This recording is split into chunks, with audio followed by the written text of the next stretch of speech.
그러므로 내가 택함 받은 자들을 위하여 모든 것을 참음은 그들도 그리스도 예수 안에 있는 구원을 영원한 영광과 함께 받게 하려 함이라.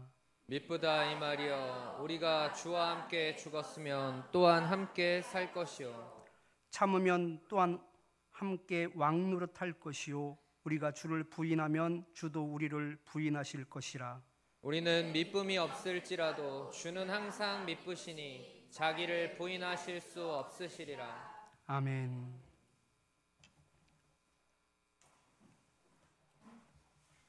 서로 바라보며 함께 인사하겠습니다. 예수님께서 진짜 부활하셨습니다. 예수님께서 진짜 부활하셨습니다.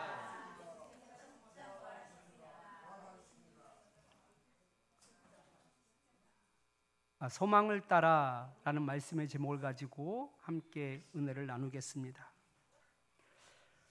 소망의 사전적 정의는 어떤 일을 바람 또는 그 바라는 것을 의미합니다. 누구나 바라는 것이 하나쯤은 있을 겁니다. 누구는 로또가 당첨되기를 바랄 것이고, 또 어떤 부모는 자녀가 좋은 게 취직되기를 바랄 것입니다. 또 어떤 사람은 건강하게 살았으면 하는 바람을 가지고 있는 분도 계실 겁니다. 그런데 단순히 바라만 본다면 이것은 진정한 소망이라고 말할 수 없습니다. 진짜로 바라고 고대한다면 그 소망을 따라 살아가는 모습 또한 달라져야 마땅합니다. 로또가 당첨되기를 바라는 사람은 매주마다 로또를 사야 합니다. 자녀가 좋은데 취직되기를 바라는 부모가 있다면 자녀를 위하여 날마다 기도해야 합니다. 건강하게 살기를 바라는 사람이 있다면 늘 꾸준하게 운동을 해야 합니다. 발레리나 강수진만큼 유명한 사진이 강수진 씨의 발입니다. 강수진 씨는 어렸을 때 유럽으로 유학을 갔습니다. 그런데 또래보다 늦게 발레리나 훈련을 받았기 때문에 한참 실력이 뒤처졌다고 합니다. 그 실력이 다른 또래 친구들보다 떨어진다는 것을 안 이유로 그는 하루에 19시간씩 운동을 했다고 합니다. 같은 동작만 수백 번, 수천 번을 계속적으로 반복을 했다고 합니다. 너무나 발이 아픈데 그 고통을 감내하기 위해서 그 토슈즈라는 그 신발이 있는데 그 신발 안에 생고기를 넣었다고 합니다. 자고서 일어나서 몸이 아프지 않으면 자신을 반성했다고 합니다. 이렇게 혹독한 훈련이 있었기 때문에 강수진 씨는 세계적인 발레리나가 될 수 있었던 겁니다. 소망은 단순히 바라보는 것이 아닙니다. 간절한 소망은 마음이 바뀌고 자세와 행동이 달라질 수밖에 없습니다. 부활의 소망도 마찬가지입니다. 단순하게 부활의 소망을 바라만 보는 사람은 진정한 부활의 소망을 가지고 살아가는 사람이 아닙니다. 부활의 소망이 간절하다면 소망을 따라서 살아가는 모습이 달라져야 마땅한 것입니다. 그렇다면 구체적으로 어떻게 사는 것이 부활의 소망을 가지고 살아가는 모습인지 말씀을 통하여 함께 알아보겠습니다. 첫 번째로 부활의 소망을 가지고 살아가는 사람들의 삶의 모습을 보면 감감이 아니라 감격으로 삽니다. 감감은 멀어서 아득한 모양을 뜻하는 말입니다. 많은 사람들이 부활의 소망을 얘기하지만 실상은 내 삶에 어떠한 영향도 끼치지 못하는 감감 그 자체입니다. 부활의 소망은 아주 이 다음에 생각할 문제이고 지금 당장은 집을 짓는 데 마음이 더 가고 차를 사는 데 마음이 더 갑니다. 단지 부활의 소망만 말할 뿐인 것이지요. 찐으로 부활의 소망을 가지고 살아가는 사람은 감감하지 않고 감격합니다. 본문 11절 말씀을 보면 미쁘다 이 말이요 라는 말로 감격해하고 있습니다. 이 미쁘다라는 말은요, 일상에서는 거의 사용하지 않는 단어입니다. 미쁘다라는 말은 과거 16세기만 하더라도 밑에 디귿 받침이 있는 미쁘다라는 말이었습니다. 이 미쁘다라는 말에서 우리가 알 수 있듯이 믿는 것을 의미합니다. 믿음성이 있다라는 뜻이 바로 미쁘다입니다. 원문의 뜻도 이와 비슷한 신실한, 믿을 만한 이라는 뜻을 가지고 있습니다. 믿으면 반응이 달라집니다. 성경주 집사님이 깜짝 놀라실 텐데, 성경주 집사님이 로또 1등에 당첨이 됐다고 가족한테 한번 말한다고 생각해 보십시오. 아무도 믿지 않을 겁니다. 여보, 나 1등에 당첨됐어. 얘들아, 나 로또 1등에 당첨됐어. 무슨 소리 하는 거예요? 라고 무시하고 말 겁니다. 그런데 영주가 아주 철떡같이 엄마 말을 믿는 아이인 거예요. 영주가 진짜로 그것을 믿고 있다면 그 반응은 달라질 수밖에 없는 거죠. 집사님, 어떻게 달라질까요? 방방 뛰고, 그리고 바로 자동차 카탈로그를 뒤지면서 전기차를 살 건지 하이브리드를 살 건지 이것저것 알아볼 겁니다. 진짜로 믿는다면 반응이 달라질 수밖에 없는 것입니다. 사도 바울은 하나님의 말씀이라면 그냥 믿었습니다. 왜냐하면 하나님은 미쁘시기 때문입니다. 그래서 남들이 들으면 꿈 같은 얘기처럼 들릴지라도 사울에게는 꿈 같은 얘기가 아니었습니다. 감격 그 자체였습니다. 바울이 감격을 한 꿈 같은 얘기는 본문 10절 말씀입니다. 본문 10절 말씀을 같이 함께 읽겠습니다. 그러므로 택함 받은 자들을 위하여 모든 것을 참음은 그들도 그리스도 예수 안에 있는 구원을 영원한 영광과 함께 받게 하려 함이라. 아멘. 본문 10절 말씀은 택함 받은 자들에 대한 이야기입니다. 이 택함을 받은 자들이다라는 것은 하나님께서 그들을 선택하셨다라는 말씀이에요. 하나님께서 선택하신 사람들이 장차 구원을 영원한 영광과 함께 받게 될 것이다라고 말씀하고 있습니다. 구원을 영원한 영광과 함께 받는다. 이 영원한 영광이 무엇일까요?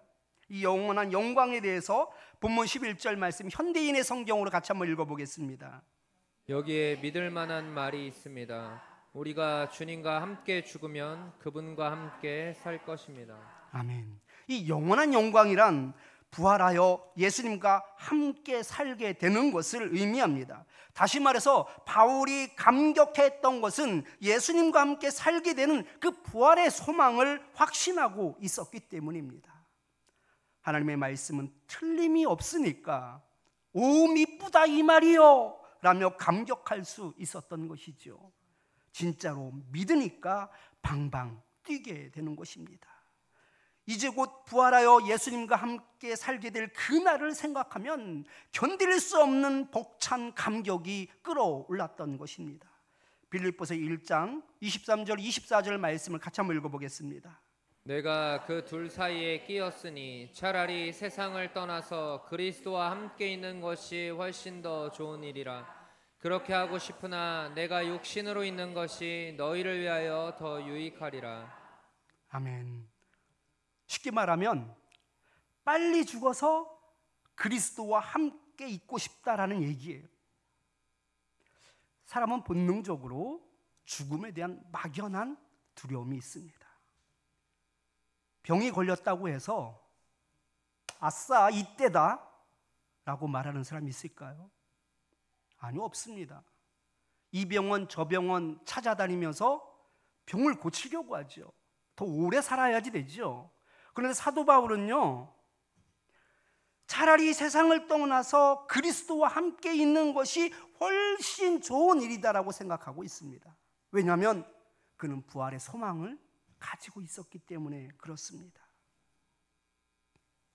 이 부활의 소망이 있는 사람의 특징은 감감할 수가 없습니다. 우리 참빛교회 성도님들은 하나님의 말씀대로 장차 우리가 그 부활하여 예수님과 함께 살게 된다는 이 사실에 대하여 온전히 믿음으로 말미암아 오 기쁘다 이 말이요, 방방 뛰는 기쁨과 그 감격이 있기를 축원합니다. 두 번째로 부활의 소망을 가지고 살아가는 삶의 모습을 보면 그들은 걸음과 같은 인생을 살아갑니다. 영화 베테랑이라는 그 대사 중에 이런 말이 있어요. 우리가 돈이 없지 가오가 없냐? 돈도 없고 백도 없어도 자존심 하나만은 우리가 지키고 살자라는 겁니다. 이것이 바로 우리가 돈이 없지 가오가 없냐라는 말입니다. 지렁이를 보십시오. 존재감이 없지만 자존심까지 없는 것이 아닙니다. 그래서 지렁이도 밟으면 꿈틀거립니다. 예수님을 믿는다고 하는데 돈이 없지 가오가 없냐며 자존심 하나만큼은 마지막 보루처럼 지키려고 하는 사람들이 얼마나 많은지 모릅니다. 그리고 내 자존심을 건드렸을 때는 봐주지 않고 응징을 합니다. 가만히 있어서 죽을 줄 알았는데 여전히 꿈틀대고 있습니다. 지렁이 인생이 이와 같습니다. 그러나 부활의 소망을 가지고 살아가는 사람들의 모습은 가오가 없습니다. 자존심이 없습니다. 욕망이 없습니다. 걸음과 같습니다. 11절 중반절 말씀을 같이 한번 읽겠습니다. 우리가 주와 함께 죽었으면 또한 함께 살 것이요. 아멘.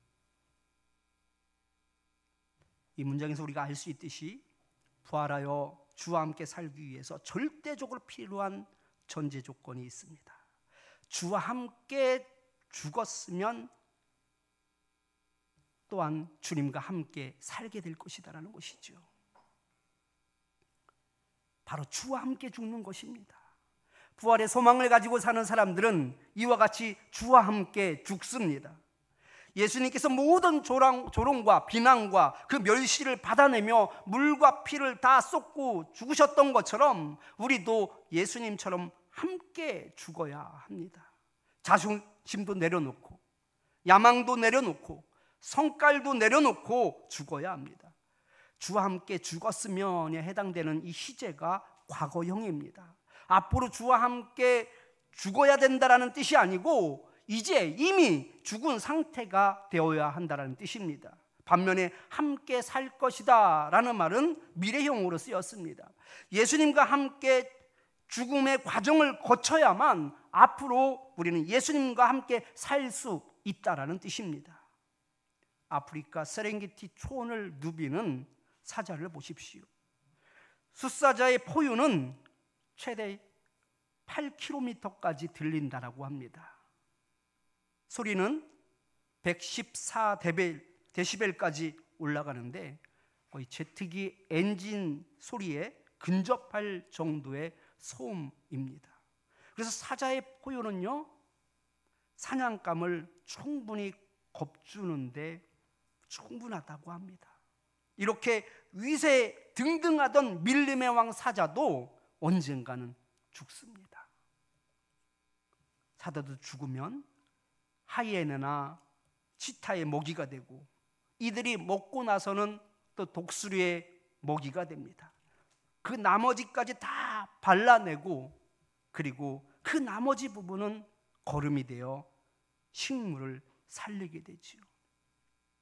숫사자가 살아생전에는 주변의 모든 동물들을 얼게 만들었고 흩어지게 만들었지만 죽고 나니까 비로소 다른 동물들이 모여들게 되고 생명을 살리는 일을 합니다. 마지막에는 식물까지도 살리는 그런 걸음이 되는 것을 보게 됩니다. 이것이 바로 죽는 것입니다. 내가 죽어야 주변이 행복해지고 화목해집니다. 비난의 말을 멈추십시오. 증오의 말에 침묵하십시오. 이것이 죽는 것입니다. 성격을 내려놓으십시오. 자존심을 내려놓으십시오. 이것이 바로 죽는 것입니다.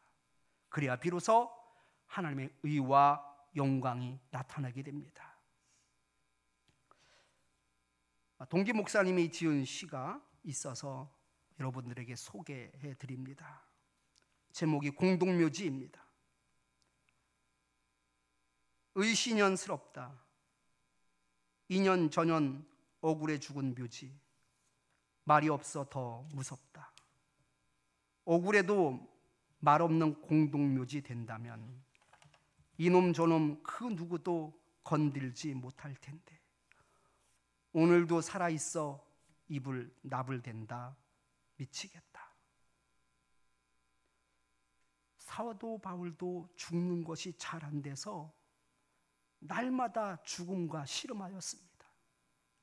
바울은 고린도 교회에 쓴 편지에서 나는 날마다 죽노라 라고 고백하였습니다. 날마다 죽는다라는 것은 바로 지금 날마다 살아있다라는 증거이기도 합니다. 자신을 쳐 그리스도에게 복종시켜야 하는데 이것이 쉽지 않습니다. 미치겠습니다. 그래서 우리는 오늘도 죽는 연습을 해야 합니다. 우리 참빛교회 성도님들은 자신을 쳐서 주와 함께 죽음으로 말미암아 장차 예수님과 함께 살게 되기를 축원합니다. 세 번째로 부활의 소망을 가지고 살아가는 사람들의 특징은 바로 인내입니다. 12절 말씀을 현대인의 성경으로 함께 읽겠습니다. 우리가 참고 견디면 그분과 함께 다스릴 것이며 그분을 모른다고 딱 잡아떼면 그분도 우리를 모른다고 외면하실 것입니다. 아멘. 영원한 영광을 누리며 예수님과 함께 다스리는 나라에 들어가기 위한 전제 조건이 무엇이냐? 바로 고난을 참고 견뎌내는 것이라고 말씀하고 있습니다. 그래야 예수님과 함께 다스리는 그런 영광을 맛보게 됩니다. 이 참다라는 말의 시제가 현재형입니다. 이 현재형은 이 헬라어에서 현재형이라는 것은요, 계속적인 의미와 반복적인 의미를 함께 내포하고 있습니다. 고난을 계속적으로 참고 계속적으로 견뎌내는 일이 우리 가운데 있어야지 된다는 것을 말씀하고 있습니다. 이에 비슷한 말씀을 예수님께서도 하셨는데요, 마태복음 10장 22절 말씀을 보면 또 너희가 내 이름으로 말미암아 모든 사람에게 미움을 받을 것이나 끝까지 견디는 자는 구원을 얻으리라 말씀하셨습니다. 다시 말해서 고난을 참고 견뎌내라는 것은 단순히 일상생활 가운데 찾아오는 그 어려움을 참고 견뎌내라는 말씀이 아닙니다.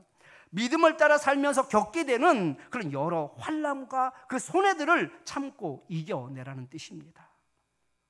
우리 교회 집사님 중에 어떤 분이 어렸을 때부터 혼자서 교회를 나갔다고 합니다.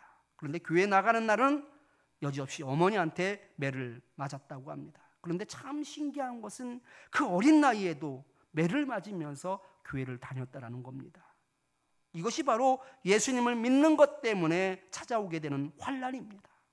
반대로 옛날 저희 고향교회 집사님은 교회에 계속 나가게 되면 아들이 잘못될 것이다라는 그 점쟁이의 말에 놀라서 더 이상 교회를 다니지 않았습니다. 그 이상한 점쟁이의 말에도 흔들리는 믿음이었기 때문에 그 고난을 견뎌낼 힘조차 없었던 겁니다. 이렇듯 눈에 보이는 어떤 1차원적인 일로 환난을 참고 견뎌내는 것뿐만이 아니라 하나님의 영광과 뜻을 따라 살아가면서 말미암아 겪게 되는 고통들이 있습니다. 이런 것도 견뎌내라고 말씀하고 있는 것이지요. 잊을만 하면 나오는 뉴스 중에 공무원들이 부정수급하는 그런 문제가 늘 단골로 나옵니다. 얼마나 비일비재하냐면 취재가 들어가면 왜 우리 행복센터만 이렇게 취재를 하느냐고 억울해합니다. 왜 우리 구청만 취재를 하느냐며 억울해합니다. 다른 데도 다 한다는 뜻이죠. 그래서 중요한 것은요, 하나님의 의와 하나님의 영광을 위하여 살면 옳은 길을 가야지 됩니다. 많은 사람이 가는 길로 가는 것이 아니라 옳은 길로 가야지 되는데 이것이 쉽지 않습니다. 왜냐하면 돈을 더 타내지 못해서 갈등하는 것이 아닙니다. 그 눈먼 돈을 앞에 두고 외면해서 힘들어하는 것이 아닙니다.